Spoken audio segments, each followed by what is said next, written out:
शुभ प्रभात। एक संस्कृत का श्लोक मैं जब पढ़ रहा था और आज के समय की स्थिति को देख रहा था, आज के रोगों को देख रहा था, तो मुझे ऐसा लगा कि हम लोगों ने अपने उस श्लोक और उसके भाव को भुला दिया है या हम उनको स्मरण नहीं करते। और वो श्लोक है, विद्या ददाति विनयम विनयाद याति पात्रताम पात्रत्वाम धनमाप्नोति धनादि धर्म ततः सुखम। इसका अर्थ यह है, विद्या यानी ज्ञान। विद्या व्यक्ति को विनय प्रदान करता है, यानी विनयी बनाता है, विनयशील बनाता है। और विनयशील से हमें पात्रता उत्पन्न होती है। जब हम विनयी होते हैं तो हम पात्र, मतलब कुछ भी काम करने के, यानी एक अच्छे पात्र। कहते हैं तुम सुपात्र हो, तुम कुपात्र हो, अच्छे पात्र हो और खराब पात्र हो, ऐसा कहते हैं ना। तो हमें पात्रता पैदा होती है हमारे अंदर, और पात्रता से हमारे अंदर धन और समृद्धि उत्पन्न होती है। जब हम अच्छे पात्र बनते हैं तो स्वाभाविक ही है धन हमारे पास आता है। धन यानी हमारा वो बायो प्रोडक्ट है। और धनादि धर्म तथा सुखम, धन से धर्म आता है, मतलब आचरण आता है। धर्म का मतलब कोई पूजा पद्धति नहीं, आचरण, व्यवहार, आचरण आता है, यानी एक अच्छे काम को करने की प्रवृत्ति आती है। जब धन आता है तो आप लोगों को दान करते हैं, लोगों की सेवा करते हैं, लोगों की सहायता करते हैं, कल्याण के कामों में अपने को लगाते हैं। तो धनादि धर्म तथा सुखम, इसके बाद क्या मिलता है? सुख मिलता है, आनंद मिलता है। यानी विद्या का अल्टीमेटली जो उद्देश्य है वो व्यक्ति के अंदर विनयशील, व्यक्ति को विनयशील बनाना, और विनयशील बनने के बाद अंतिम लक्ष्य उसका है संतोष पैदा करना, संतोष होना। आज यही दो चीजें गायब नजर आती हैं। विद्या आ गई, व्यक्ति एजुकेटेड हो गया, बड़ा डॉक्टर बन गया, बड़ा ये बन गया, इंजीनियर बन गया, लेकिन उसके अंदर असंतोष की भावना बहुत अधिक है, लालच की भावना उसके कारण से पैदा हो रही है। और जब असंतोष होता है तभी क्रोध आता है, मारने की इच्छा होती है। ये लालच, असंतोष, भय, ये सारी चीजें अविद्या के कारण आती हैं, विद्या के कारण से नहीं आती हैं। विद्या तो विनय देती है और विनय संतोष की तरफ लेकर जाता है। अब ये जो सारी प्रकृति बन गई है, आज जहां भी सिस्टम से शुरू हुई हो, लालच, मेरा बालक क्या बनेगा, वहां करोड़पति बनेगा, यानी धन से चीजों को नापना, संतोष से नहीं नापना। जैसे ही धन से हम नापने का क्रम शुरू करते हैं तो वहां लालच आता है, मन की विकृतियां आती हैं, और जैसे ही मन की विकृतियां आती हैं रोग उत्पन्न करती हैं। और आज जितने भयंकर रोग हैं वो मनोकायिक रोग हैं, यानी शरीर में मन के कारण से उत्पन्न होने वाले रोग हैं। हमने पेस्टिसाइड्स, हम सोचते हैं हम विकसित हो रहे हैं, बहुत विकसित हो रहे हैं, 5G आ गया, 6G आ गया, पता नहीं जमीन के अंदर भी हमने, देखो पानी कभी भी कहीं निकाल लो, अरे भाई इसके कारण से जल का संकट पैदा कर दिया दुनिया में। जैसे जैसे दुनिया के पास जो अविद्या आई, यह देखने का क्रम आया कि हम बड़े प्रगतिशील हैं, संकट पैदा कर दिया, ग्लोबल वार्मिंग कर दी हमारी सारे ने। कितना ज्यादा जो जैव विविधता थी वो नष्ट होने लगी, जो अन्य अन्य प्रकार के जो जीव थे जो एक दूसरे के पूरक थे, जो हमारा पूरा एक साइकिल चलता था, वो साइकिल नष्ट होने लगा। यह केवल हमारी अविद्या का कारण है, और वो भ्रम पैदा करती है कि हम बड़े विकसित हो रहे हैं। हम क्या हो रहे हैं?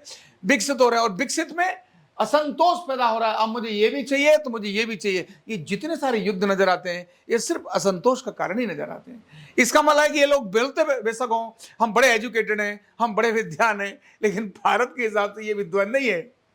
भारत के हिसाब से तो जब भी विद्या आएगी उस समय पर विनय आएगी। तो हम अगर अपने यहां देखें, घरों में जो बीमारियां हैं वो मन की अशांति के कारण से बीमारियां हैं, हमारे मन की लालच के कारण से बीमारियां हैं, हमारे मन की महत्वाकांक्षा के कारण से बीमारियां हैं, हमारे जो अशांति का पूरे घर के अंदर कोई कारण बना है तो सिर्फ यही है। तो विनयशीलता ये आना बहुत जरूरी है, और विनयशीलता आएगी तो इसके कारण से संतोष अवश्य आएगा। इसका अर्थ ये नहीं है कि आपके पास पैसा नहीं होना चाहिए, आपके पास पैसा होना चाहिए, क्योंकि उसमें लिखा है धनादि धर्म, धन से ही धर्म आएगा। वो कहते हैं विद्या ददाति विनयम विनयात याति पात्रताम पात्रत्वाम धर्म आपनोति। पात्र किस लिए हैं? तो पात्र से जो पराक्रम करेंगे, आप जो उस पात्रता के साथ पराक्रम करेंगे, सुपात्रता के साथ पराक्रम करेंगे, सुबह से लेकर शाम तक जबरदस्त परिश्रम करेंगे, लोक कल्याण के लिए, दूसरों के हित के लिए, दूसरों की भलाई के लिए करेंगे, तो धन तो अपने आप ही आ जाएगा। बायो प्रोडक्ट है धन, धन के लिए जब काम करेंगे तब संतोष नहीं आएगा, और जब काम लोगों के लिए करेंगे तो धन भी आएगा और संतोष भी आएगा। फिर ब्लड प्रेशर नहीं आएगा, फिर शुगर नहीं आएगा, फिर अर्थराइटिस नहीं आएगा, फिर अस्थमा नहीं आएगा, फिर एसिडिटी, गैस, माइग्रेन, ये ढेर सारी बीमारियां जो मनोकायिक रोग हैं इसके बाद नहीं आएगा। इस वाक्य का अर्थ, सच में इस श्लोक का अर्थ समझने का प्रयास ही नहीं हुआ है। तो इस श्लोक को अर्थ को समझने की आवश्यकता है कि विद्या ददाति विनयम। तो हम क्या करें? तो हम अपने अंदर देखें कि हमारे अंदर विनयशीलता आ रही है, क्या हमारे अंदर दूसरों का रेस्पेक्ट आ रहा है, क्या हम दूसरों के अस्तित्व को स्वीकार करते हैं, क्या हम उनको भी वैल्यू देते हैं, क्या उनकी भावनाओं की भी कदर करते हैं। अगर हम ये करते हैं इसका मतलब आप विनयशील हो गए हो। इसका अर्थ ये भी नहीं है कि सामने वाला गलत कर रहा है, हमने कहा नहीं हम इसकी भावनाओं का कदर कर रहे हैं, कोई बात नहीं, करो बेटा, गलत करो गलत करो। अरे नहीं, फिर आप अपने धर्म से, कर्तव्य से विमुख हो गए। गलती है तो बताइए, यस दिस इज रॉन्ग, ठीक करिए, ऐसे नहीं ऐसे करिए। लेकिन गुस्सा भी होने के बाद अंदर से आपका ब्लड प्रेशर हाई नहीं होना चाहिए। आपको कितना भी गुस्सा आ जाए, आप मारने के लिए भी चल सकते हैं, लेकिन अंदर से आप बिल्कुल शांत हैं। जैसे युद्ध के मैदान में कृष्ण खड़े हैं, युद्ध होने की तरफ दोनों तरफ तैयार है, लेकिन कृष्ण उनको उपदेश दे रहे हैं और कह रहे बेटा मार, बेटा मार, और कह रहे नहीं ये मारेगा ना, तू नहीं मार रहा, वो मैं ही मारूंगा। मतलब कितनी शांति से गीता का उपदेश दोनों उसके साथ दे रहे हैं। यानी भारत के ये ग्रंथ हमको यही विद्या देते हैं। तो अविद्या और विद्या को हमें समझने की आवश्यकता है।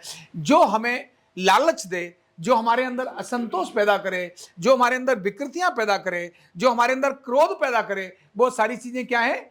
अविद्या हैं। और जो हमारे अंदर शांति पैदा करे, जो हमारे अंदर विनम्रता पैदा करे, जो हमारे अंदर सेवा पैदा करे, जो दूसरों की भावनाओं का सम्मान पैदा करे, ये सभी क्या है? विद्या है।